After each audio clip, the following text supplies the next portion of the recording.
Mike, check it out. Whoa, man, that thing is huge. Yeah, it is. Is it new? I just got it. 7 inches longer. Handles great. I love the way it looks. And power? I take this bad boy on. I get respect. Oh man, that thing is huge. My girlfriend loves it. Dodge, please. Them folks have never cared.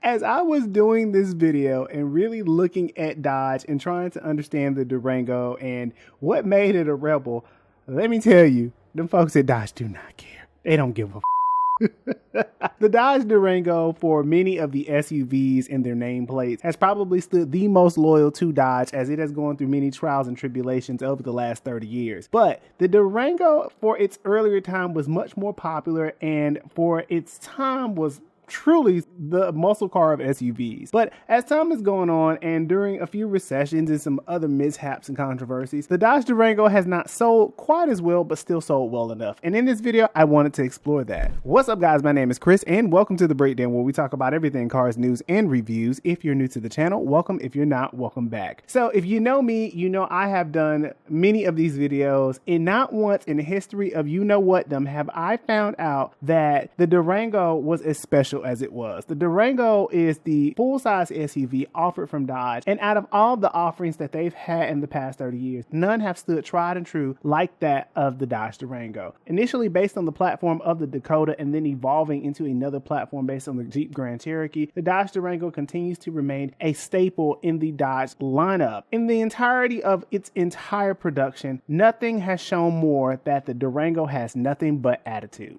So in this video, not only will we be exploring the Dodge Durango and what it is and what it is not, but more importantly, why it has been the rebel of Dodge. So with that being said, stick around and stay tuned, because you are now watching The Breakdown.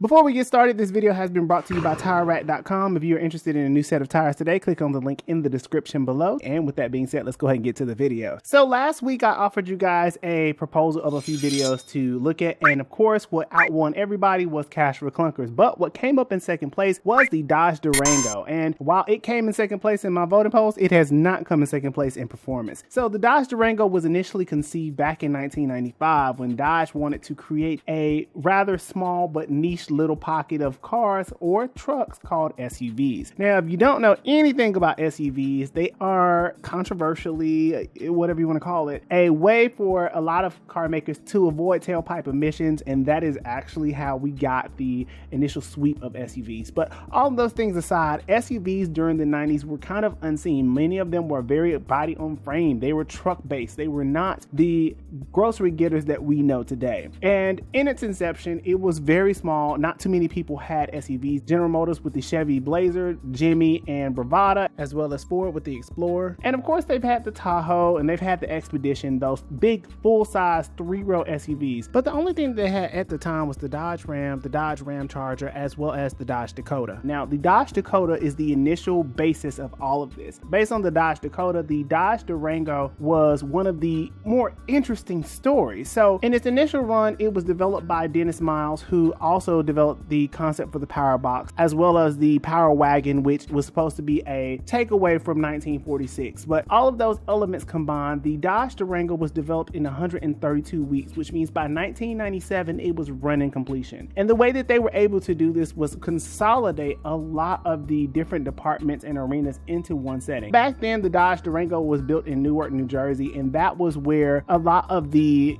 surrounding mystique around the Dodge Durango kept up, because for its time, people had rumors of the Dodge Durango. They didn't really know what it was. And the name Durango derives from a city in Colorado, which was supposed to be the hot spot for a lot of railways. And so they took that as a way of making the Durango very, very staple to American culture. Now, getting into the mess. So the Dodge Durango at release during 1997 in January at the Detroit Auto Show went crazy. Let me tell you, it was something that the people did not know that they needed. SUVs, like I said before, were kind of bland. The Chevy Blazer, the Ford Bronco, the baby trucks like the Ford Ranger and the Dakota were cool, but it was something about that Dodge Durango that made people go, oh, that's real nice.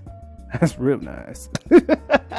And the Dodge Durango, for all intents and purposes, represented American muscle in an SUV form. Now, the Dodge Durango, when it was initially proposed back in 1995, was supposed to be an 8-passenger vehicle, but at launch, by the time it was all said and done, it ended up being a 7-passenger vehicle. It did come with 3 rows, and there is a slight sloping roofline to help give people more headroom, and the seats cascade forward to give more people more height and visibility and forwardness. Now, this was built on a body-on-frame platform. Now, there was a combination of things in addition to just being a part of the Dodge Dakota. It also took some elements of the Dodge Grand Caravan, as you see some of the handles and some of the rear lift gates and some of the fascias and the bumpers were taken away from the minivan, whereas most of the front was the Dodge Dakota. At launch, everybody had to have it. There was nothing more muscular, more angular, more structured like the design of the Dodge Durango. And I remember specifically that big bulky steering wheel. Something about the 1998 Dodges, they just something special about them. I can't really put it onto it. The ones in the latter 2000 post Daimler-Chrysler, pre-Subarus, those are ill, but the ones back in 98 represented, you knew exactly what you was getting from Dodge. The ruggedness behind this is that it came with a 4-wheel drive system standard at launch, unlike many of the others which were offering either rear-wheel drive or 4x4, and in some cases all-wheel drive. The Dodge Durango, unlike its competitors, was giving a strict 4x4 at launch, and only would a 2-wheel drive be launched in 1999. And it did come with several different engine choices, such as the 4.7, the 5.2, 5.9, and there also was a very special edition of the Shelby version of the Durango, which got you 360 horsepower and 412 pound-feet of torque, getting you from 0 to 60 in 7.1 seconds. Unheard of at the time. Now, the other part of the rebelliousness of this was that the Dodge Durango had a very high towing capacity at 7,300 when you got the V8. Now, there was eventually a 3.9 liter V6 that was offered, but I'm gonna be honest with you, that was kind of whack, and it was usually the base engine anyway. You didn't get no Durango for no V6. Ugh. And the transmission choices came with 2 options, one of them being a normal rear-wheel drive, which would come later in the lineup. There was the part-time and the full-time 4x4 transmission, which basically the part-time was for people who was really about that life, and the regular one was not. All in all, the first generation sold entirely well, and from 1998 to 2003, they could not be stopped. It was not uncommon for Dodge to do a runabout of 160,000 units in 1 year. Now, the crazy thing is that the Durango, when it was initially launched, didn't exactly have all of the bits and pieces that it needed to be perfect. It was kind of limited in space, but not too limited in space. But this was Dodge's first run. Out of all the things that I noticed about this Durango was that a lot of the Durango is geared towards men who are typically fathers and don't want to pack up their muscle cars. And this was the one that did it. Now, I know we talk about masculinity, we talk about all these things, and I believe that the lines and the curvature and the design of the Durango embodied all of that. Keep in mind that around 1998 was also the time that, you know what, Chrysler partnered with Daimler. Now, some would argue this is a good thing, some would argue this is a bad thing. Could be not. Who's to say?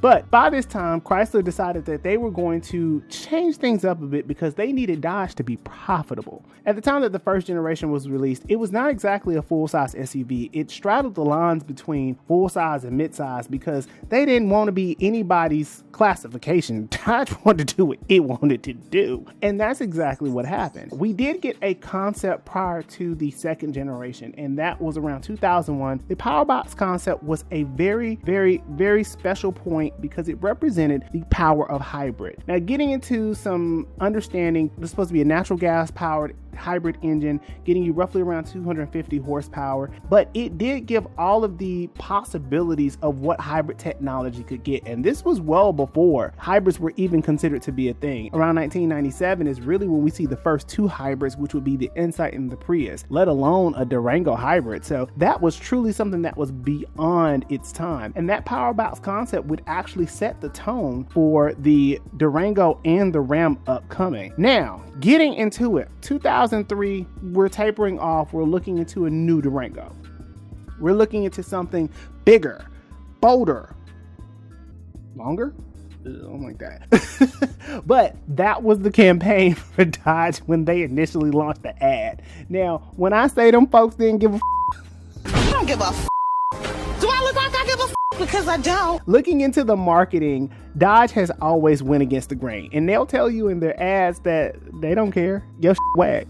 And the 2004 ad, Bathroom Humor, really represented how Dodge was telling you how they was coming with the Durango. Now, before I get into the ad, the Durango for this generation, the second generation, was really a extension of what the old one was.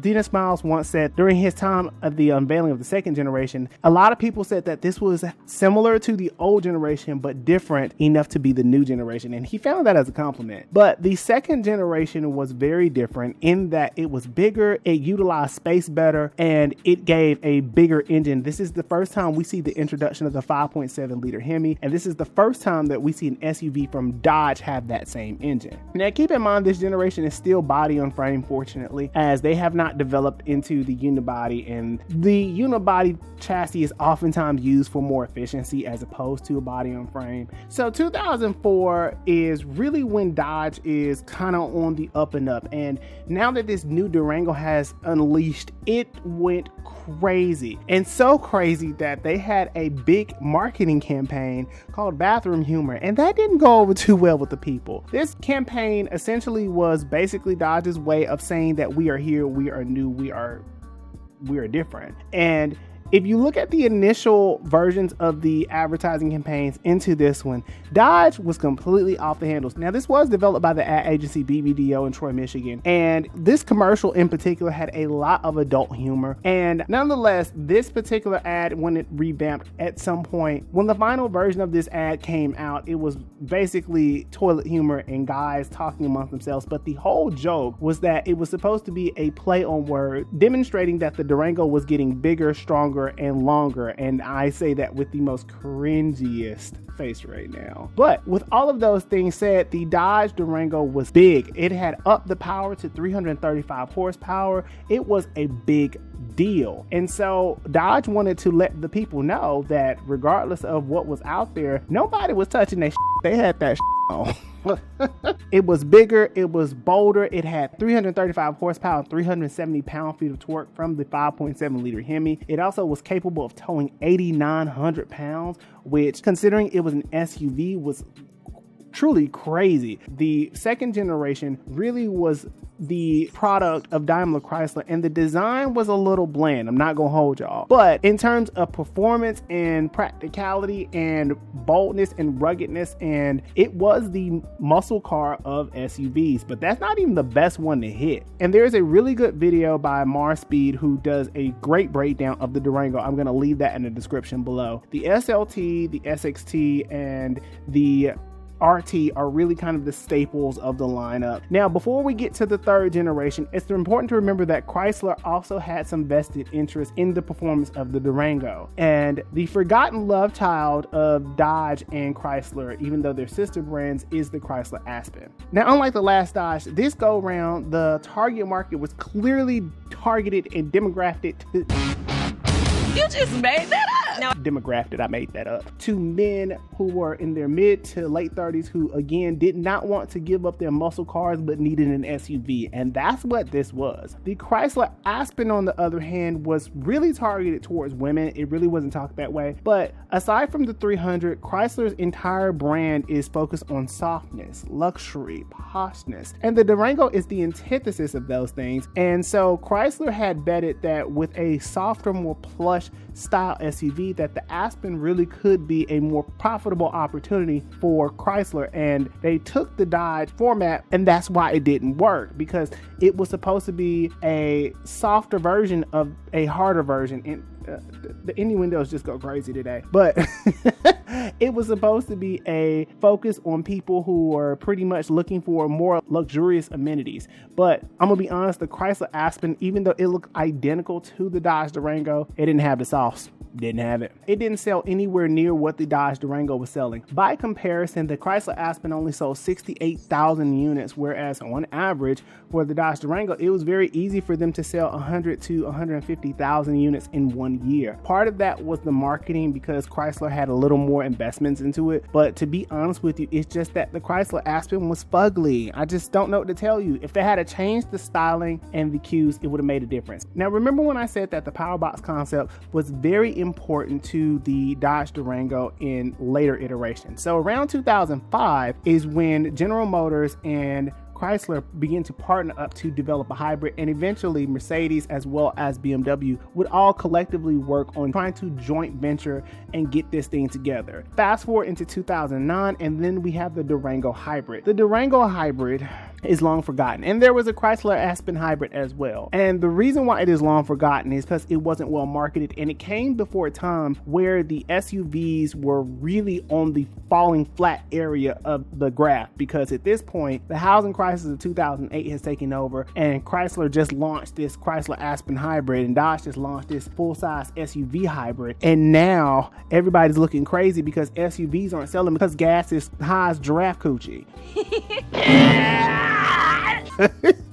Can I say that on YouTube? Because of that, it was almost bad timing for the Chrysler Aspen and the Dodge Durango. Now, the Dodge Durango sold a little bit better, but towards the latter end of the second generation, it would be evident that the Dodge Durango would be on its way out. And no amount of marketing could have fixed what happened because people simply were not interested in mid-size to full-size SUVs. Now, aside from the other things, this is a pretty big opportunity for Dodge and Chrysler and Jeep to really decide what they're going to do going forward, because at this point around 2009, the housing crisis has led to the bailout situation, and now 2 out of the 3 American companies have taken bailout money to preserve their companies, and part of the agreement was that they would be able to take the money and do something else. Chrysler initially asked for $4 billion, and then they asked for an additional $5 billion. In addition to Fiat would be a holding stake in the company, creating FCA. Now FCA, I will say this, allowed them to do what they want to do. For the first time, Dodge got to be able to be themselves. It seems as though from the 1990s onward, Dodge was not able to be themselves. And the Durango was one of the first times that they had an opportunity to return back to their roots and heritage. And so towards 2011 is when we get the all new 3rd generation Dodge Durango. The ads went crazy in terms of them saying, "We are not your average SUV." And the tagline for the advertising campaign was also "The SUV is back." And that was a big deal because around this time we start to see boring things like the Traverse. We see things like the RAV4, CR-V, where they've all become a little gentrified. They've all become soft. At this point, Dodge says, "We ain't going out like that, homie. We not doing that." And the all new 3rd generation Dodge Durango is released into the wild, and it could not be stopped. Unlike the previous generations before, this was a unibody version and based on the Jeep Grand Cherokee, which allegedly, I can't really confirm this because y'all like to beat me up in the comments, but from my understanding, it is a derivative of the former chassis on the ML from Mercedes. That whole relationship between Daimler and Chrysler was that they were able to get something and to help further develop themselves. Now, Chrysler did not fare as well as Dodge for whatever reason, and I may do a video about that, but Dodge did a better job at not only marketing themselves, but more importantly, really trying to identify their niche. And it got to the point where Dodge says, "We don't care. We are the bad boy brand." We can't say bad boy right now. Bad timing. But this 3rd go round, we see the Dodge Durango is fully classified as a full-size SUV, no gimmicks, no tricks, and it offers everything that an SUV is supposed to offer. This is the first time we see the Pentastar V6 in a Dodge Durango, and so this is when we see a completely different look for the Durango. The Durango is bigger, is bolder, is badder. I don't know what to tell you. It was something that really made you take a second look. Even seeing them on the road commands so much more presence, especially with the refresh and the facelift. And the marketing behind this was absolutely crazy. They were not afraid to call out the other car companies for getting soft. And this is eventually how we get things like the Trailblazer and how we get things like the Ford Explorer, the newer versions, because they got tired of being called punks.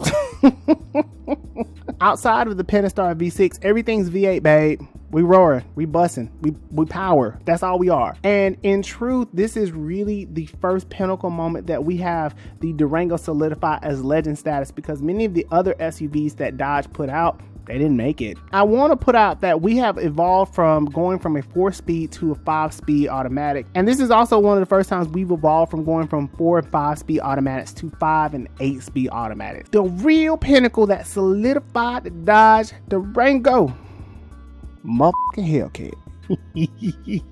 So the Hellcat, unlike many of the other focuses of the Dodge Durango, is truly special. It is one of the fastest production SUVs in the world. With a 6.2 liter SRT V8, it pumped out 710 horsepower and 645 pound-feet of torque. Now you could get the SRT version with the 6.4, but you really want the SRT Hellcat. Dodge caught hell. No pun intended. Dodge caught hell for dropping this bomb for 1 year in 2021. And they said, hey, this is the only time you're going to get it. You better come get it now. And people ran out and bought it because that Hellcat was something special, okay? It got from 0 to 60 in 3.5 seconds. You could get all the luxury amenities that came in the Hellcat with the practicality of an SUV. Sign me the f up. But due to the high demand of the SRT, Dodge decided that they were going to bring it back. How so and ever? A lot of people were not exactly happy about this and ended up getting a lawsuit filed against them. I say all of that to say that even though that lawsuit happened, Dodge did not give a f and still sold it anyway. And I'm going to leave the lawsuit in the link in the description below if you guys are just so curious to check it out. And the reason why they were sued was under the guise of false advertising, because a lot of people who bought the SRT Hellcat paid over sticker. The dealer, in terms of markup and the lack of regulations, usually is what creates the problem for overspending. And so a lot of people were just thoroughly upset, especially the people who had shelled out tons and tons and tons of cash or were financing this at exorbitant rates to get this SUV, and then for Dodge to turn around and say, oh, we were just kidding. Oh yeah, well, people weren't kidding in that lawsuit. But all of those legal things aside, it showed that Dodge was still committed to giving the people what they wanted. That, and they realized they could have made some money off of it. But in its entirety, the Dodge Durango from the 1997 version to today has proven that it is still very capable of being not only being the muscle car SUV, but also giving you the rebellious attitude that comes along with being different in a world of SUVs that strictly focus on fuel efficiency. Dodge focuses on performance. But you guys let me know in the comments below what you think about the Dodge Durango, and if the SRT Hellcat is something that you've either driven or something you want, because quite frankly, it seems very nice. And with that being said, until the next video, I will see you guys later.